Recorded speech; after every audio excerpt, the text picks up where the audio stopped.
So the title of my talk today is A New Day Has Come. A new day has come. And when I say this to you, I want to be very clear that, I have a very different take, I think, than many of the sort of the onslaught of the new year, new day, new you, crapola, that we are being fed in our pockets and purses and laptops and on our TVs. But I'm going to get to that in a moment. First, there is a story about the great Hasidic master, Rabbi Zuzia. When Rabbi Zuzia grew old and knew that his time on earth was nearing a close, his students were called around him. Timidly, one of them spoke and asked Rabbi Zuzia if he was afraid, what he may be afraid about dying. I am most afraid of what they will ask me when I go to heaven, he answered. What will they ask you? The disciples were eager to know as they gathered closer. Well, they won't ask me, Zuzia, why weren't you like Moses? He said. They will ask me, Zuzia, why weren't you like Zuzia? We are here, my friends, to remember our soul self, who we really are. Now, how do we do that? For me personally, the end of December, that week between sort of just after the Christmas and the New Year, that week is a very sacred time for me. It's a time of deep reflection and just really taking stock of what it was that I learned the previous 12 months and what it is that I am ready to release and what it is that I am wanting to embrace. Not from somewhere way outside of myself, that onslaught of crapola, not embracing any of that nonsense, but what inner truth, what inner power, what inner light am I ready to walk into the new year with? Am I willing to walk into the new year with? And then, January comes, and it says, okay, sweetie, here you are. 365 new days, 52 weeks, 12 new chapters, shiny new chapters to step into an even greater truth of who you are and who you have come to be.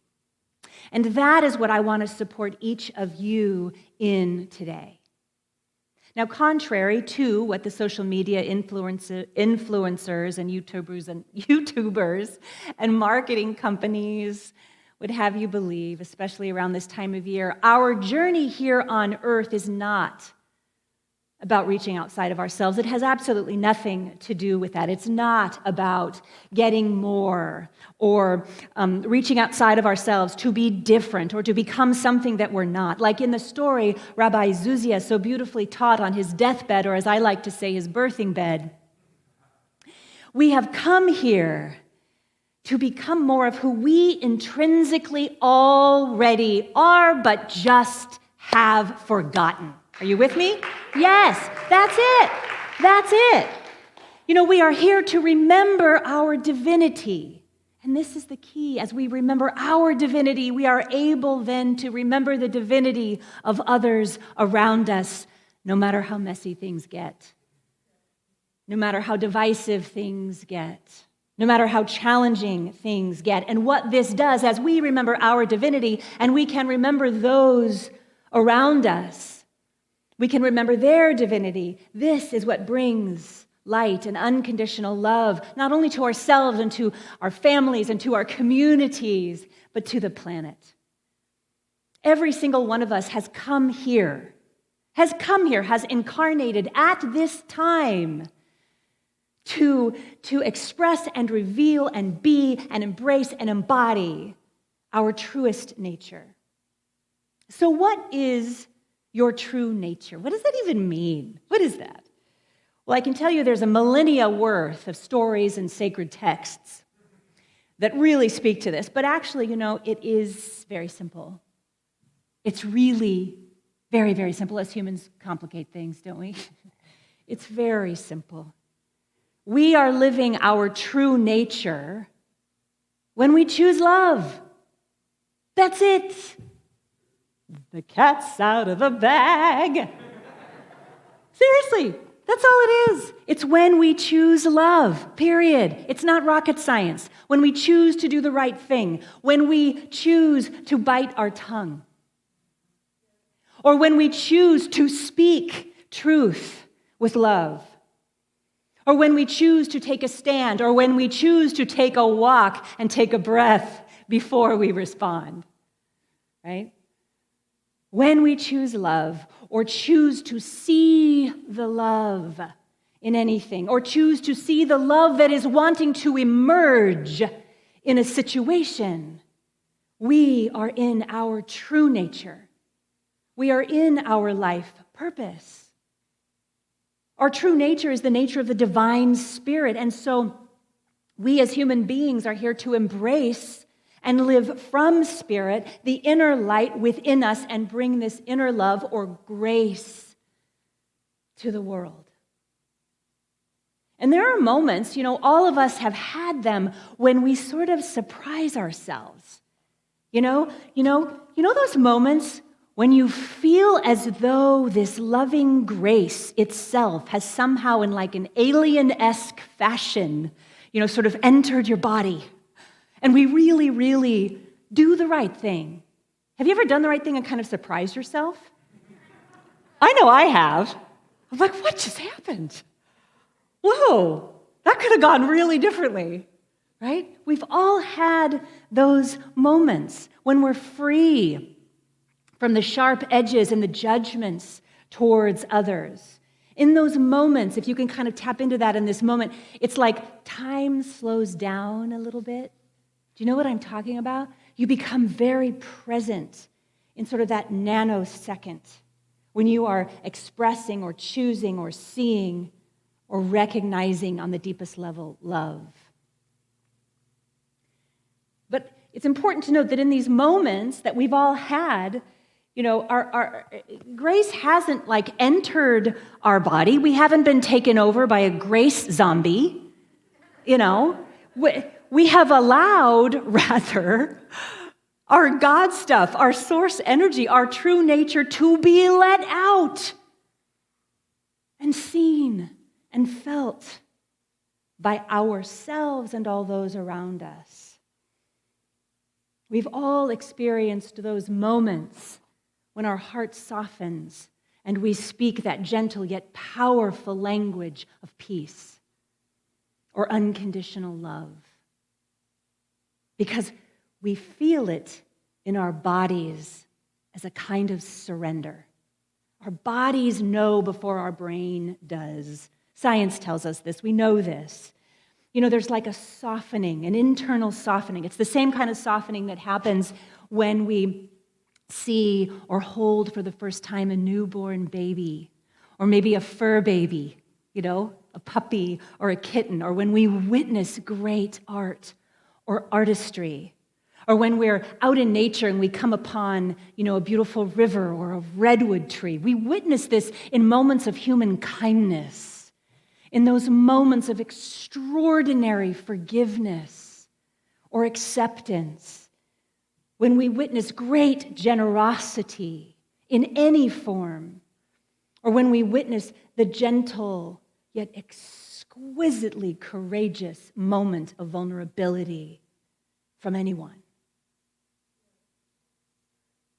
It's in those moments of deep human kindness that we are in our true nature, that we are experiencing divine love, and our bodies recognize this because we feel the presence of the divine within us. It's like our body automatically moves into this sort of symbiotic inner bow, if you will. I'm going to move this beautiful thing over here because I just want to get closer to you because I love you so much. Even though you're far away, we're socially distanced, those of you online know that. Here's the thing. Here's what happens to the body, okay? Ooh, hi. When we experience that kind of divinity within another being or in any given moment, something happens to human beings. We have a physicality. We often will touch our heart. We'll kind of catch our breath. It's an inward experience. It's almost like the body physically kind of moves downward. You know what I'm talking about? When you see a brand new baby, you don't go, hi! You go, oh. It is an inward, deep bow. It is the namaste. The divinity in me recognizes and sees the divinity in you, sweet baby, sweet puppy. Mother Nature, amazing art, moment of vulnerability, human kindness. It's an inner bow of reverence. Reverence comes from the word respect. We know divinity when we see it. We know divinity when we feel it because we inwardly bow out of respect. Are you with me? All right. Right on. Thank you. So I invite you this week into the practice of noticing when that ancient wisdom of your body temple inwardly bows and recognizes a moment, a nanosecond of divinity of God, of spirit before you. And as you make this more conscious for yourself, those transcendent moments will become more and more abundant in your life because you're bringing it out, you're recognizing it, you're making the unconscious conscious. The dear, amazing, a hero of mine, Archbishop Desmond Tutu, said, "At the center of this existence is a heart beating with love. We are made for goodness." We are made for goodness. This is so important to remember right now. All of us, every one of us, no matter what, is made for goodness. You know, every one of us wants to have a year of health and peace, don't we? Don't we? Come on now. Come on now. We all want to thrive. We all want to be happy. But how do we do this? How do we plan for a thriving, healthy year when we are in the midst of so much? So much. You know, we have to name it, right? Just this week, we just commemorated the one-year anniversary of the horrific insurrection and attempted coup of our very democracy. All over the world, the Omicron numbers are skyrocketing. The weather is bananas from one day to the next. And our beloved Betty White, Betty White made her transition. For crying out loud, Betty White. The first lady of funny and animal advocacy and human decency. In my most recent previous life, as some of you know, I used to be an actor in a previous life, long time ago, decades ago. And I was on a set, and I was in a show, and Betty White was on the show. And I remember she was coming off from a scene, and she was taking a break in one of those director's chairs. She didn't direct it, but she was one of the... And I was going on for my scene, right? And I'm walking on for my scene, and I see Betty White, and I'm like, oh my God, it's Betty. I did one of those. It's Betty White. And back then, I didn't know what I know now. Back then, I had no idea what my truest nature was. And I knew in that moment I had this divine opportunity to, in my most humble way, offer her the gift of gratitude and just say thank you. It wasn't like I was interrupting her at lunch or something. We were working on a set together, right? I could have very easily gone up and said, I'm just a huge fan and I want to thank you for all the gifts that you've... But you know what happened? Do you know what happened? I went like this. Oh, it's Betty White. And I turned around and I took the long way to my entrance. I missed a divine opportunity to show up with love because I was intimidated by her light. I was intimidated by her true nature. I was intimidated by her God self. Here is the thing, my friends. I deeply get what it feels like to not know your worth. I deeply get what it feels like to be afraid of your own light. I deeply know what it feels like to have a mic that's falling off my ear. It's because of the mask. It's all right. It's just us. I deeply know what it feels like to freeze and to slink away in shame. A shame that had nothing to do with me or that moment, but that I carried within me and hadn't yet released. Bell Hooks, another luminary, wrote, "The moment we choose to love, we move forward in freedom." The moment we choose to love, we move forward in freedom. The moment we choose to love ourselves, we move forward in freedom. We don't slink away. The moment we choose to love another human being in front of us, we stand for the truth and we promote peace. So how do we navigate the angst in our own being, the angst in the country or the world, so that we can effectively and with joyous anticipation meet this moment of 2022 with gratitude and ease? How do we do that? How can we set in active motion the intentions for our grounded, healthy year that we are wanting to create, to co-create with the divine? How the heck do we do that? I can tell you where we start. We start, like we always start, by taking a deep, nourishing breath.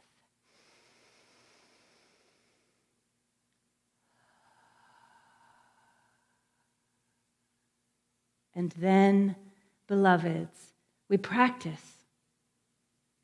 We engage in spiritual practice in the same way that dear Darcy has practiced singing for many, many, many years to be able to come up here and give us her artistry, right?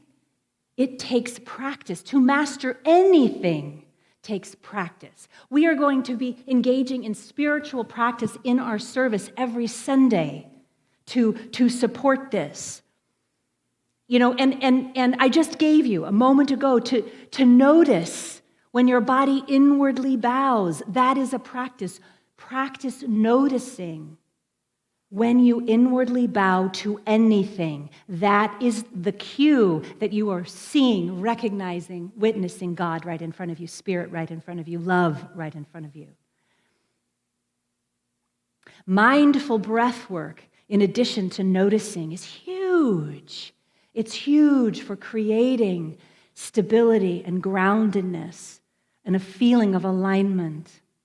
You know, when I watch the news, which really is just one huge prayer request, I have to engage in mindful breathing. Otherwise, it's not healthy for me. You know, I witness it, I watch it as a prayer request, genuinely. And I must deeply, deeply breathe. For those of you who took my meditation class last year, you will remember the ancient practice of the breath work that accompanies the Vipassana meditation. It's that deep belly breath. I've done it in here a few times, all the way up to the collarbones and back down. Let's do that really quickly. A deep breath from the bottom of your belly. Take it all the way up, all the way up, all the way up, very slowly, and then gently release it out.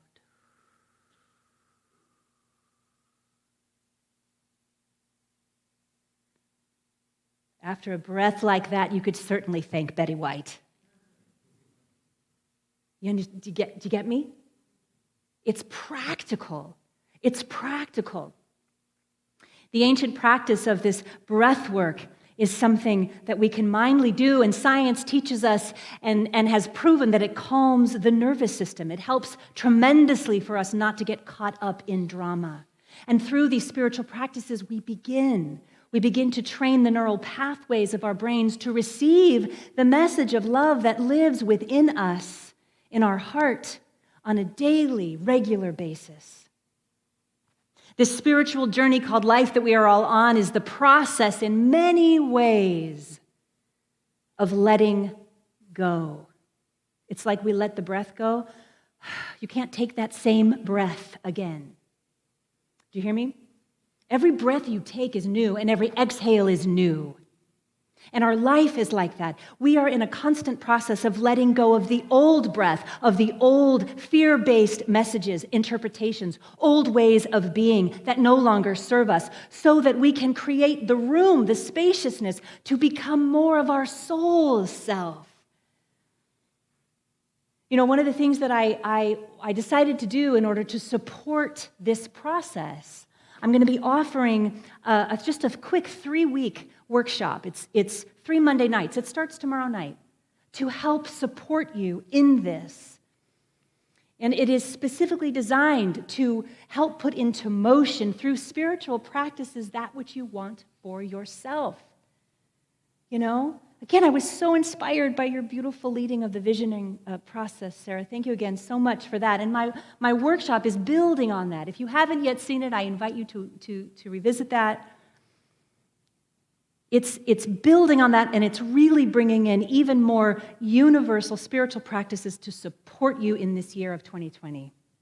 Not as a strategy to get the most out of, all the New Year's rhetoric, not to reach outside of yourself, but rather to reach in, not to change, to alter, or to reject any part of yourself, rather to stand in spiritual principle, to realign, to accept, to embrace, and to reacquaint yourself, to reintroduce you to your truest nature.